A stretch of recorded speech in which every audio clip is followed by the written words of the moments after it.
ఇతర దేశం నుంచి, ఇంగ్లాండ్ దేశం నుంచి ఉత్తర భారతదేశానికి సేవకు వెళ్ళారండి ఒక ఇద్దరు దంపతులు.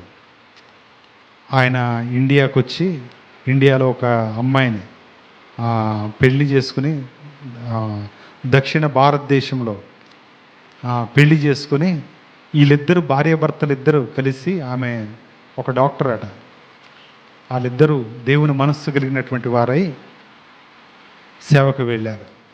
వెళ్ళి 15 సంవత్సరాలు దేవుని యొక్క సేవను చేశారు. ఎంతమంది అండి? ఎన్నిసార్లు అండి చెప్పాలి? ఎన్ని సంవత్సరాలు? 15 సంవత్సరాలు. మందులు ఇస్తున్నారు, సువార్త చెప్తున్నారు, కరపత్రికలు ఇస్తున్నారు, తాగొద్దంటున్నారు, చెడు వ్యసనాలు వద్దంటున్నారు, వ్యభిచరించి వద్దంటున్నారు, అన్నీ చెప్తున్నారు. 15 సంవత్సరాలు సేవ చేసిన ఏ ఒక్క ఆత్మ కూడా రక్షింపబడలేదు. ఒక్కరు కూడా నమ్మలేదు. అర్థమైందండి? 15 సంవత్సరాలు వాళ్ళు పనిచేశారటండి, ఒక్కరు కూడా నమ్మలే. ఇలాంటి పరిస్థితుల్లో 16-17వ సంవత్సరంలో వెళ్ళినటువంటి మిషనరీ అనారోగ్యం వచ్చి చనిపోయాడు. అక్కడే చనిపోయిన తర్వాత ఆ భార్య అక్కడే ఆయనను పాతిపెట్టేసింది. అప్పటికి వాళ్ళకి 4 పిల్లలు. ఎంతమంది అండి? 4 పిల్లలు. 4 పిల్లల్ని కలిగి ఆమె అక్కడే ఉంటూ చెన్నై వచ్చేసింది. చెన్నై వచ్చేసిన తర్వాత బంధువులందరూ ఆమె దగ్గరకు వచ్చి ఏమన్నారంటే, చేసుకున్న ఆయన ఎట్లనో చనిపోయాడు, చేసుకున్న నీ మొగుడు లేడు, అక్కడ ఎవ్వరు నమ్మలేదు, మళ్ళీ ఎందుకు వెళ్తావు?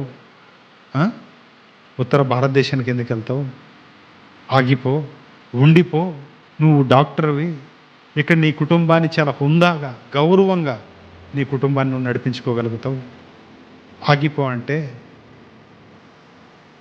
ఇదే పరిస్థితి మన కుటుంబానికి వస్తే మనం ఏం చేస్తాం చెప్పాలి? ఆగిపోతాం కదా, అవునా? ఆమె మరలా 4 పిల్లల్ని తీసుకొని 9వ రోజున ఇక్కడి నుంచి మరలా ట్రైన్ ఎక్కేశారు.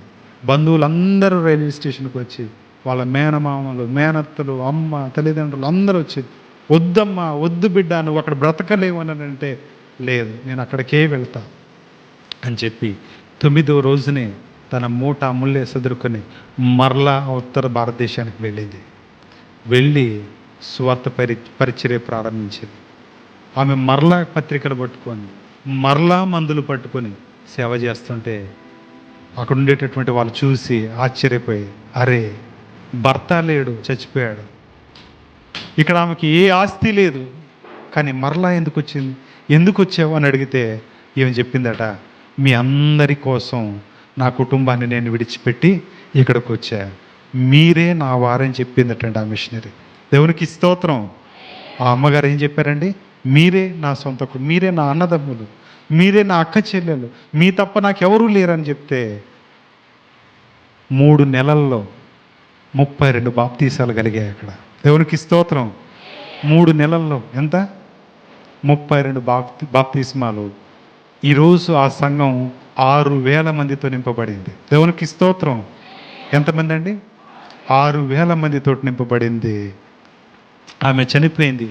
ఆమె పిల్లలు కూడా పరిచర్యలో ఉన్నారు. వాళ్ళని చూసి ఇలా స్టోరీ చదివినటువంటి ఒక ఆయన ఒక పాట రాశాడు. ఏంటంటే, I have decided to follow Jesus, no turning back, no turning back. ఈ పాట మీకు అందరికీ వచ్చే ఉంటుంది బహుశా. సండే స్కూల్ ఇక్కడ కూడా పాడించారా ఆ పాట? కాబట్టి ప్రియమైనటువంటి దేవుని బిడ్డలారా, వారు చేసినటువంటి త్యాగం, ఆమెకు ఎన్నో ఆటంకాలు వచ్చాయి. ఆమె భర్త లేనటువంటి పరిస్థితి, కుటుంబంలో ఎవరు సంపాదన చేయలేనటువంటి పరిస్థితి, కానీ ఆ ఆటంకాన్ని ఆమె ఏం చేసిందంటే అధిరోహించింది. దేవునికి స్తోత్రం, దేవునికి స్తోత్రం. ప్రియమైనటువంటి దేవుని బిడ్డలారా, ఈరోజు నీ ఆటంకం ఏంటో నీకు తెలుసా? నీ ఆటంకాన్ని నువ్వు జయించగలుగుతున్నావా? నీ ఆటంకాన్ని జయించలేకపోతే గనక ప్రభువుని అడుగు, ఆయన నీకు సహాయం చేసేటటువంటి దేవుడు. దేవునికి